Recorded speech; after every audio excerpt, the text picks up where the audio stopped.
Welcome to the newest episode of Beyond the Fame with Jason Fraley. I'm your host, Jason Fraley, picking the brains of the top filmmakers, musicians, and artists of our time.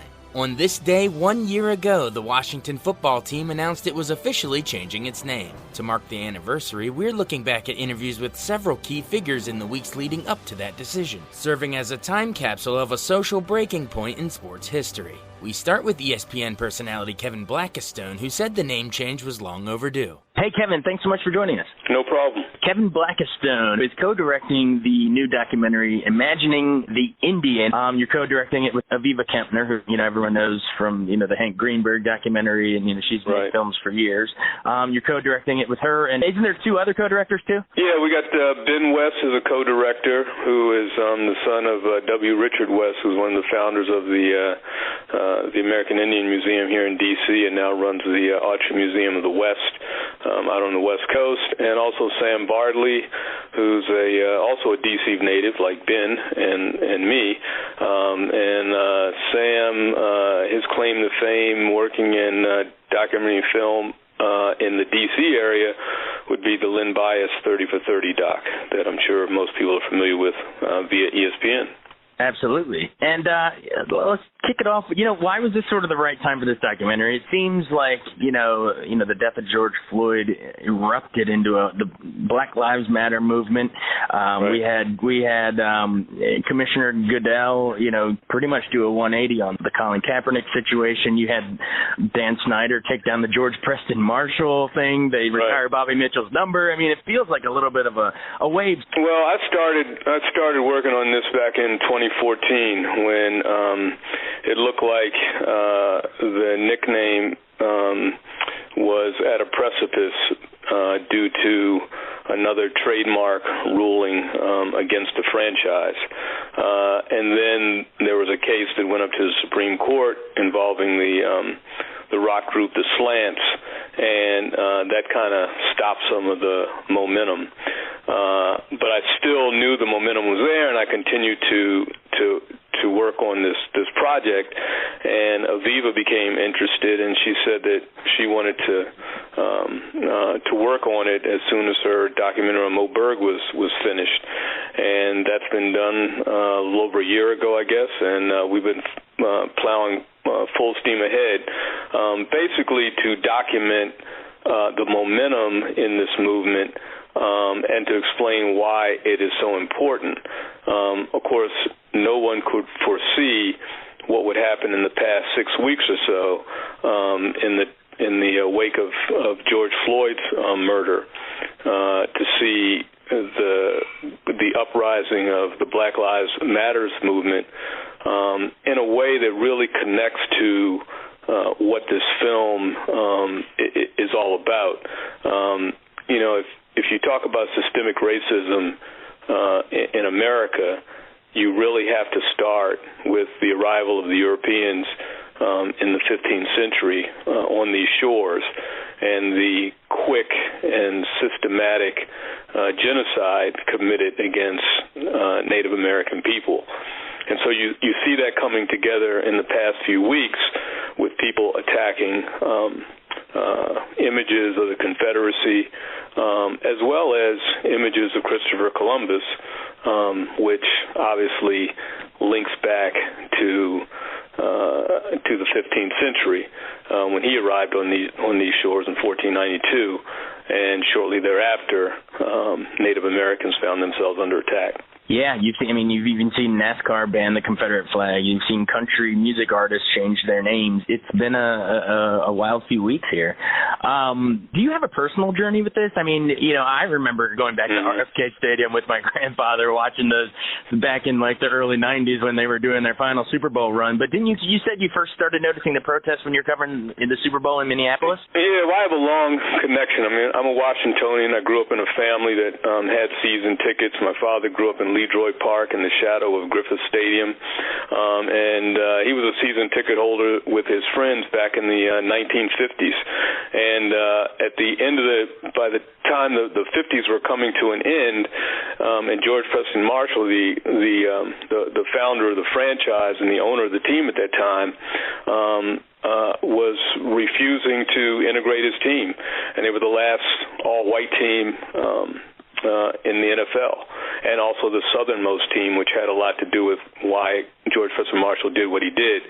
And so my father and a handful of friends, handful of his black buddies, they started boycotting the games and going to watch NFL games in Baltimore until the team integrated. And, of course, the team finally integrated in 1962 under threat of bayonet from the federal government by bringing Bobby Mitchell here. But the team was still not free of its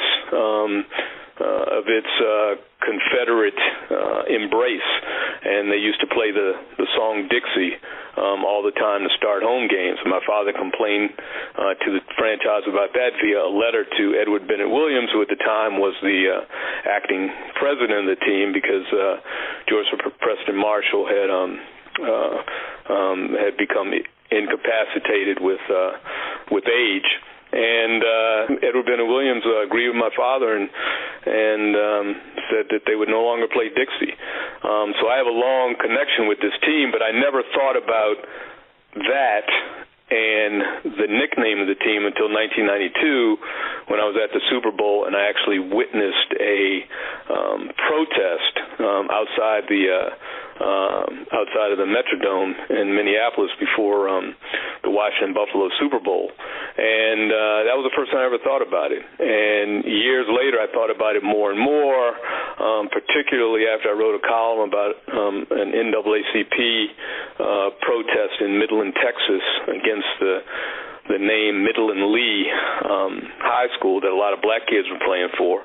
And, it was named after Robert E. Lee. They wore the Confederate gray kind of uniforms. They drenched themselves in other Confederate imagery, with a mascot named Reb, I believe, and all that kind of thing. And that's when I began to think. I said, well, if I am upset as the progeny of enslaved Africans with this imagery that these black kids are playing for at Midland Lee High School, now I understand what it was I saw on a street corner in Minneapolis in 1992.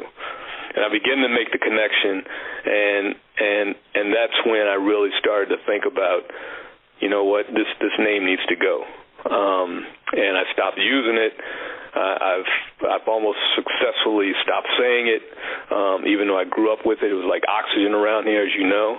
And I've been working on this documentary since 2014, trying to tell the tale of why this is so important. Now, does the documentary argue for the getting rid of names like Braves, Chiefs, Seminoles, Cleveland Indians, Chief Wahoo? We saw them get rid of that, right? Or is it more so because there's the name red and skin literally in the title? No, we're advocating for the erasure of all of those names, all of those nicknames, all of those mascots, all of that imagery. But it just happens to be that we're right here in the nation's capital. I have a tie to this team. Ben has a tie to this team. Sam has a tie to this team. This is one of the most profitable sports franchises on the planet. In the biggest sports business in this country, the NFL is worth anywhere between $15 and $19 billion. This is the big domino. This is the big domino. So while we do talk about other teams and other nicknames, this is the crown jewel of kind of racist symbolism by using Native Americans in sports. You mentioned all your local ties. You know full well, just as I do, that it's not simply a matter of changing the team name. I feel like a lot of proponents of keeping the name, or maybe just longtime fans who are so ingrained, one of the big hurdles is not only is it the name, it's the fight song. Sure. But the fight song has changed. That's what people have to remember. Dixie was a part of game day Sundays at RFK DC Stadium, right? They removed that. They used to have cheerleaders dressed like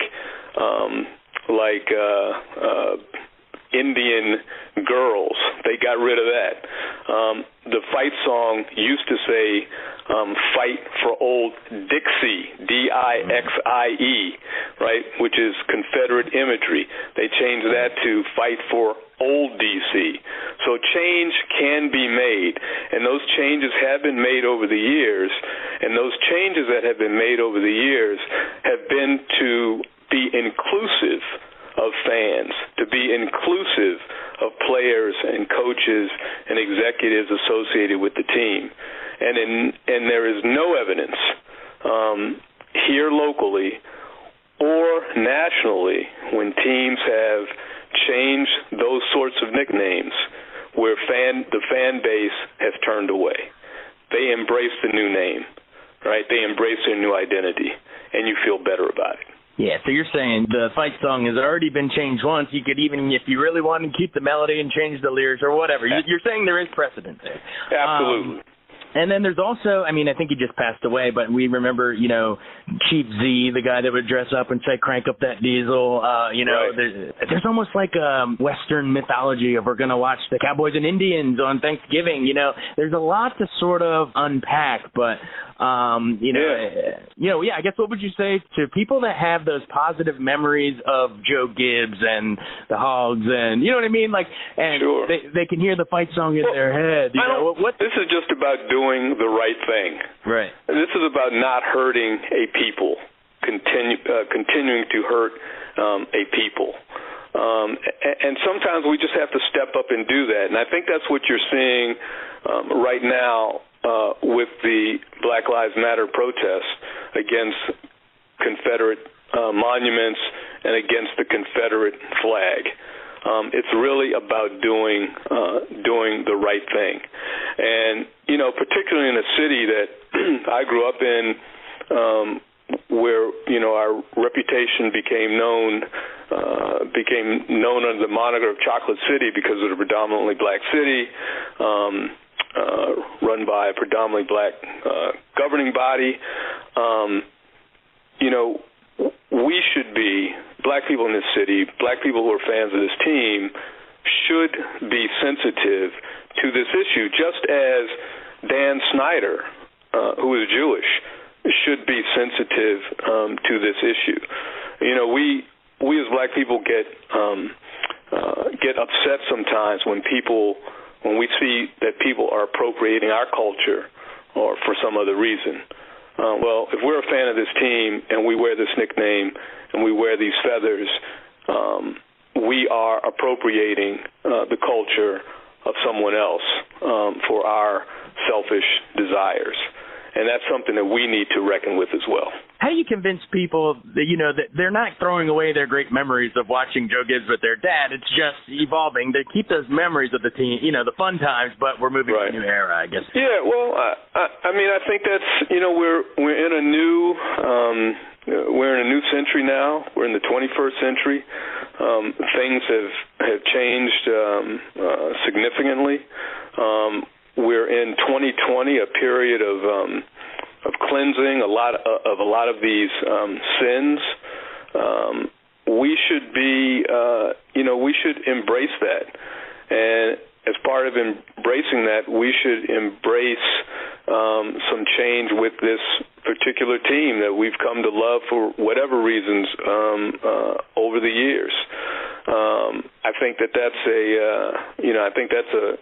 a good thing. We should basically catch up with the times. We should get on the right side of history. Because I tell you what, sooner or later, more than later, you wind up being the lone blemish when it comes to the sports world. Right. If NASCAR can shed itself of the Confederate flag, if the state of Mississippi, which we always come to think of as being, this last bastion, this bulwark of white supremacy in this country, can move to remove the Confederate flag finally from its state flag, right, the last state flag to have that imagery on it, and then yet this team in this city an international city, the seat of the nation's capital, can continue to have this as an image, that's problematic. That's not a good look. Yeah, and you're right. Mississippi was the last one. And I mean, South Carolina, I remember after the horrific Charleston shooting, I remember they took the flag down from the state capitol. But yeah, Mississippi now finally, quote, doing the right thing now too. So yeah, you're right. Is the team going to be the last thing? Well, so how does the documentary address, because you know what the team's going to say, right, is that they're going to quote the 2004 Annenberg poll, the Washington Post poll in 2012 that said 90% aren't offended. How does the documentary address that? Do you guys cite other polls, or, you know, I feel like you have to address those polls in the movie. Sure, you can address the polls. On the one hand, I would say that polling for morality is not a great thing to do. Right. On the other hand, I could say that if you're into polls, like for every poll that you can find where it leaned one way, you can find it done by some other people, and it leaned another way. So those can be addressed, and people's feelings, their sensibilities change over time. We know that by looking at legislation that works its way through Congress, laws that get changed from time to time, decisions that are made by the Supreme Court. So there's no question that people's thoughts and ideas change about things. I mean, they're changing right now about Confederate monuments. So they definitely change. So I'm not, we will certainly address the polling issue, because there's no doubt that, in particular, the Washington Post poll of a few years ago took a lot of wind out of people's sails. But the fact of the matter is, the polls are not tracking the momentum. Despite the polls, more and more schools each and every year remove this imagery and remove such nicknames from their teams. It's just a matter of fact.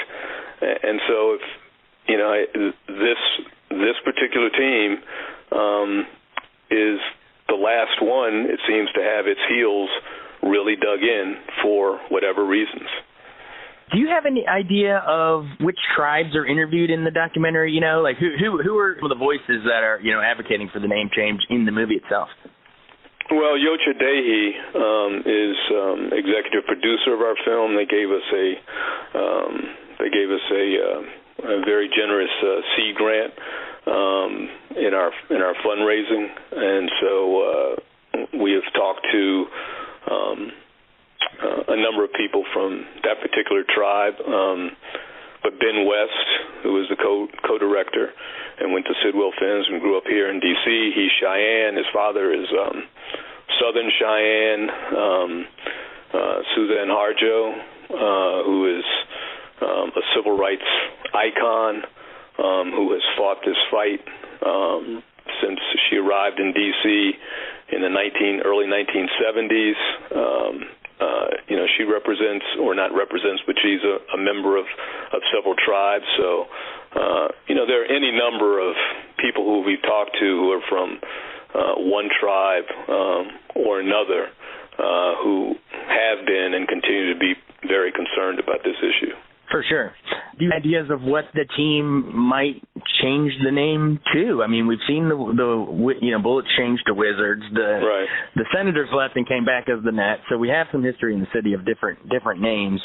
Right. A few years ago, the conventional wisdom was, Dan Snyder's trying to buy the trademark for Warriors. But you're saying that doesn't go far enough, because it's still the image of the name. Sure. Do you have any ideas of what it would go to? I mean, my concern isn't what it would go to. My concern is what it won't be, right? So, you can pick all sorts of names, but just don't pick a people.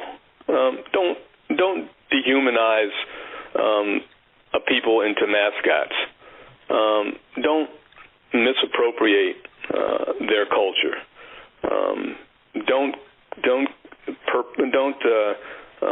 continue to misrepresent them in history, or what they will be in the future. So I really don't have a thought about what the name can be in the future. I just have a thought about what it shouldn't be, and it shouldn't be this. Joe Bugle just passed away, the engineer of the Hogs. You know, you had the fans wearing the hog noses. You could call them the pigskins. Double meaning, football and the Hogs. Yeah, you can come up with something. I guess.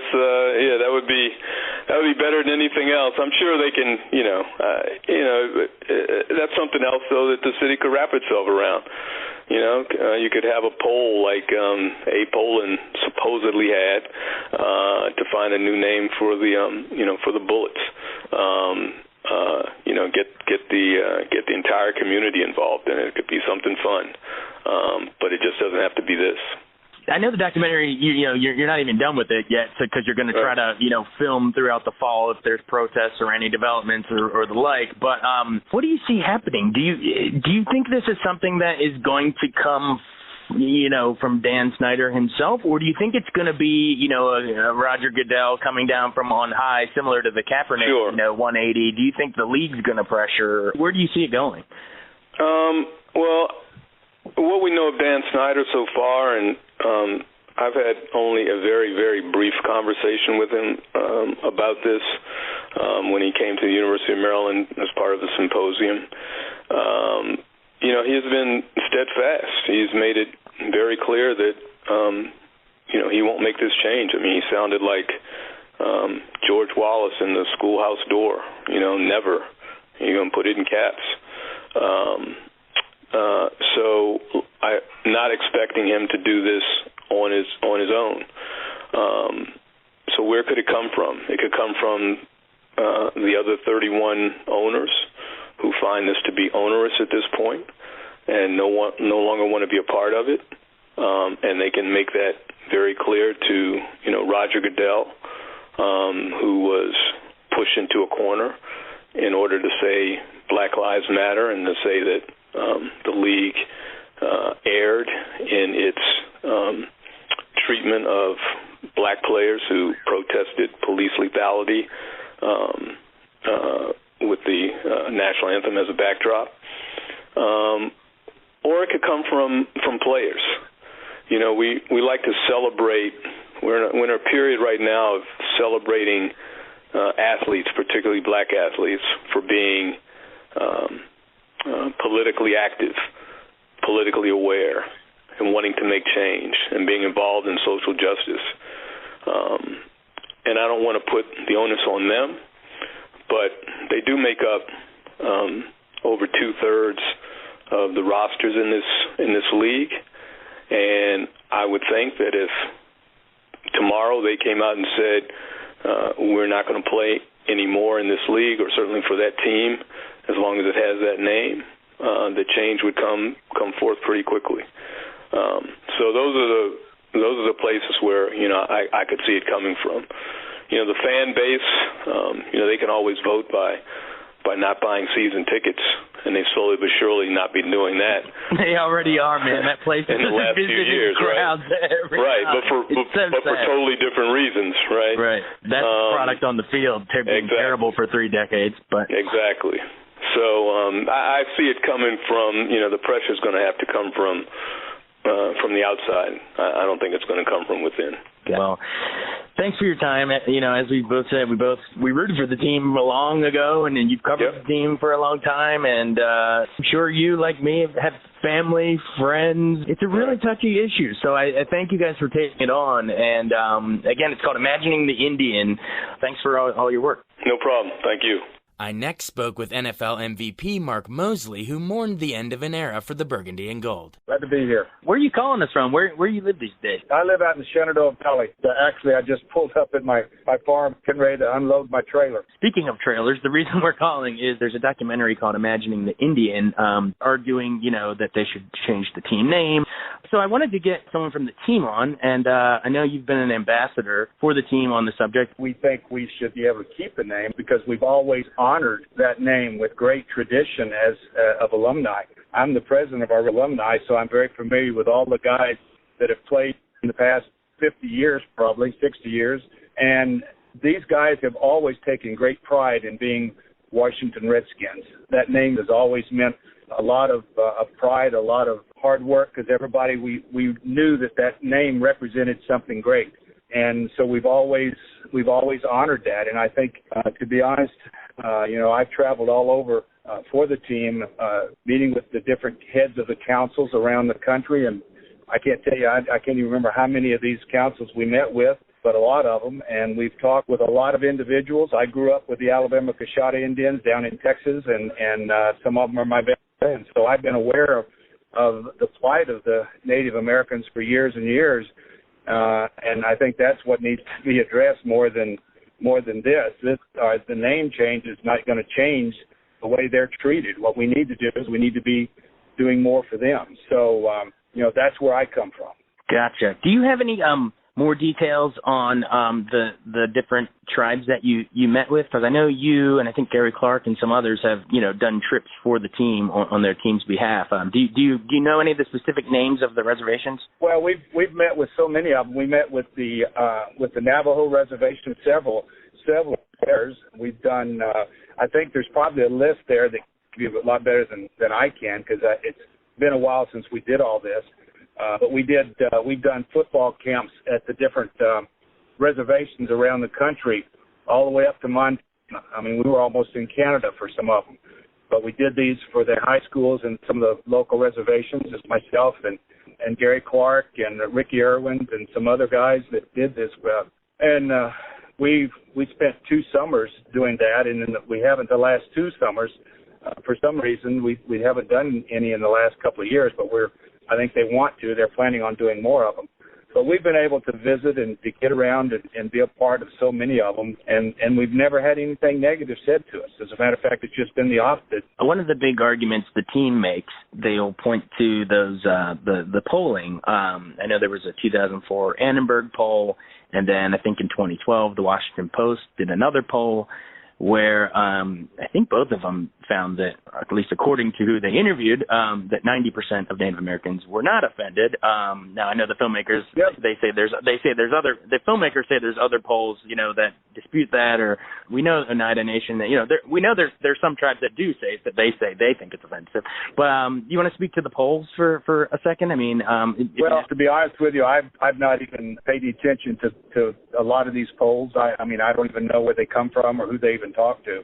I just know what myself and other former Redskins who we all took our own time.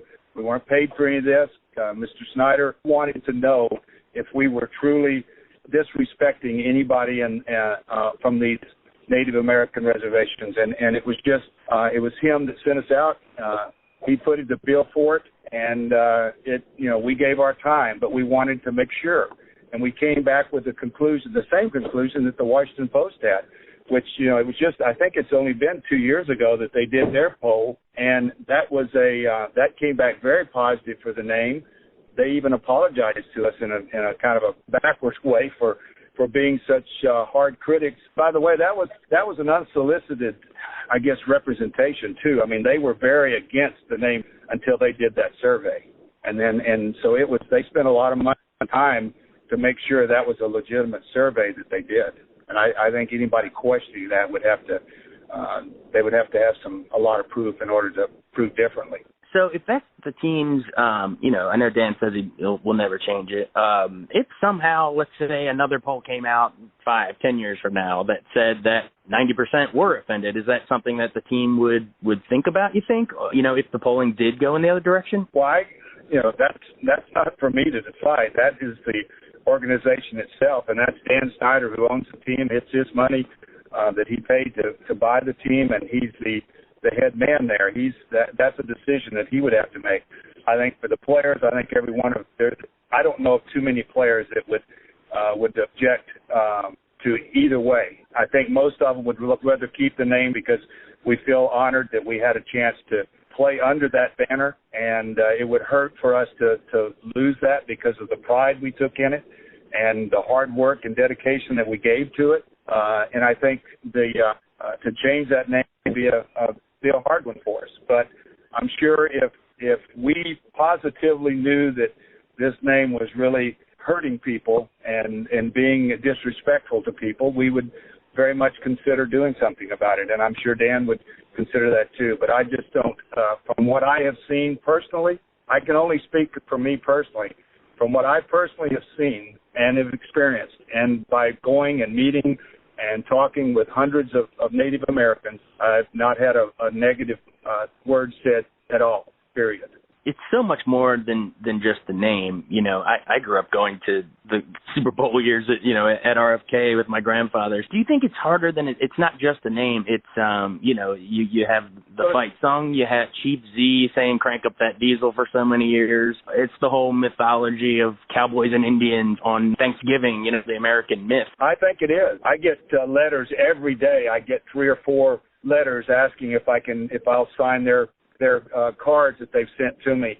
And every one of them, their letters are talking about the name, how much pride they take in. And I just think there's a lot more to it. I was just talking to my daughter, and the high school that they went to in Manassas, Virginia, is called Stonewall Jackson High School. They're going to change the name because of all this stuff that's going on right now. It's going to cost that high school over $1 million.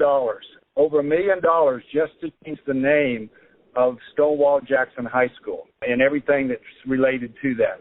So, and that's just to start with.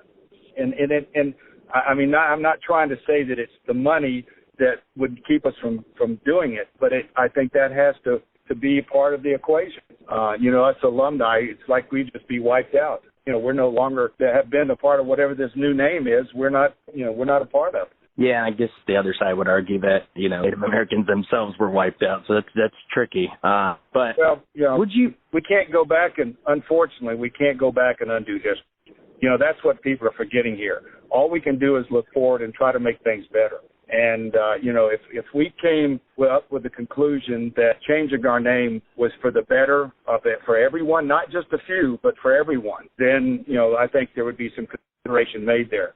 But that's way out there. There was that story I read. I think I just read it yesterday that some sponsors, what was it? FedEx, who sponsors it's FedEx Field. They sponsor the stadium. I think FedEx, Nike, Pepsi were under pressure from investors to change it. The story just came out yesterday, I think.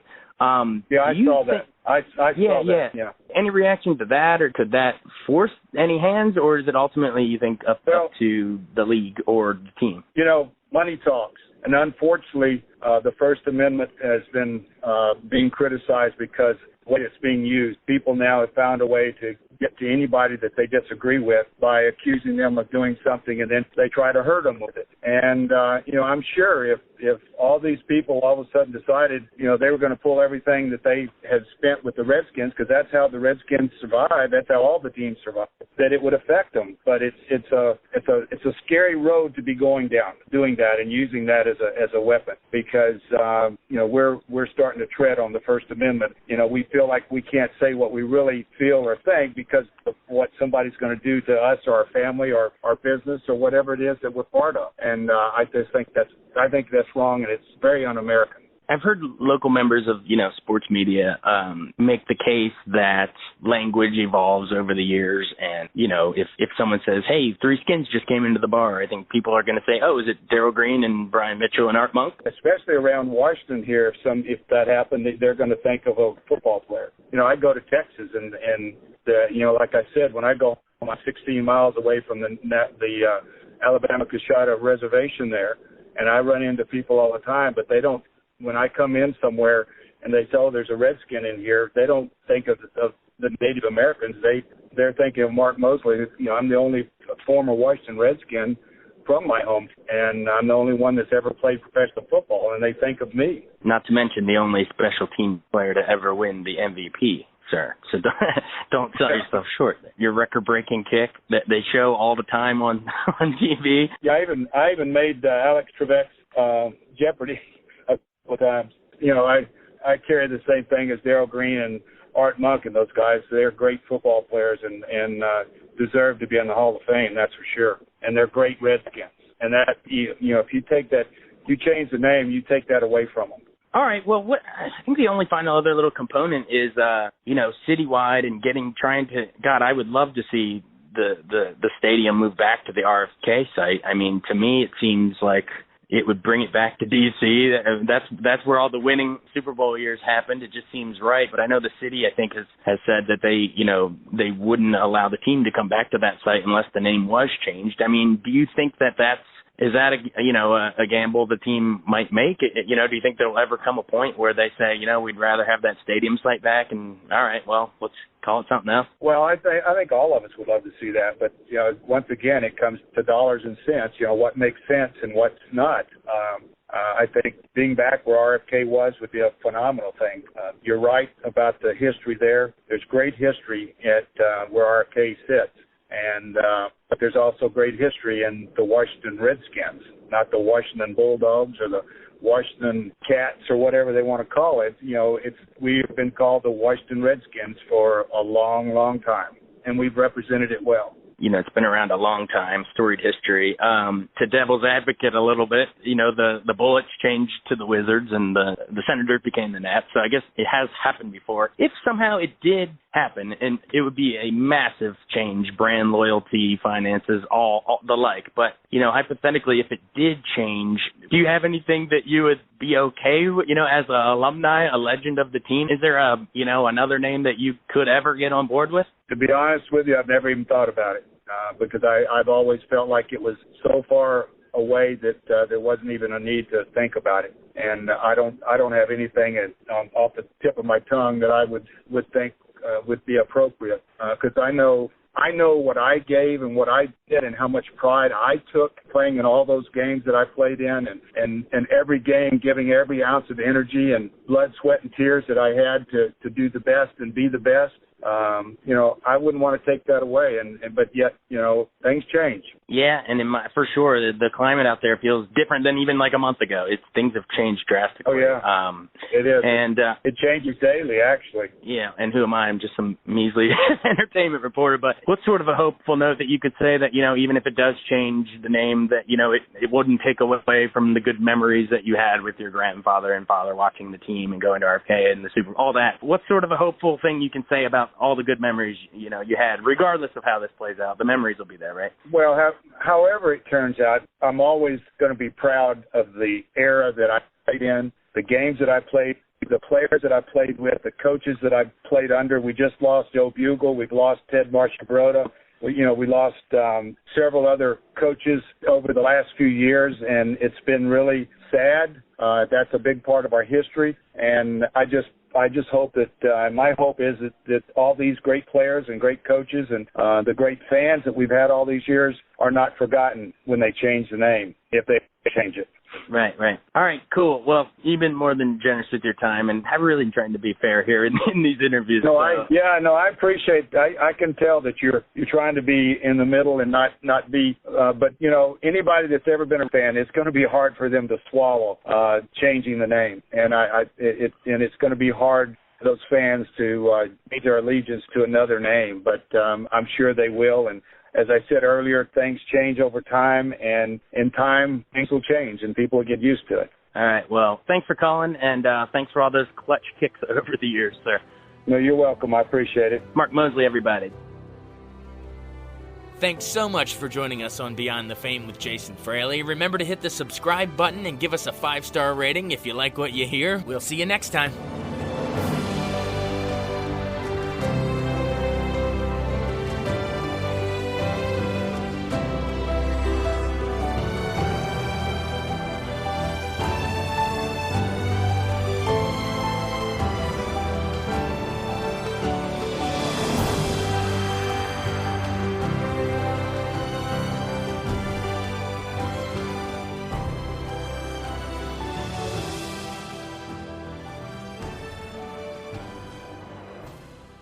I wanted to take a second to tell you about an app I really enjoy. Living in the DC area is great, and Podcast DC gathers all of the local shows that I like all in one local app. Health, sports, local news, politics, and so much more. Podcast DC is the new local app with hundreds of DC area podcasts to choose from. I can earn exciting rewards just for listening and share the podcasts I love instantly. Available in the App Store or in Google Play, listen local with Podcast DC.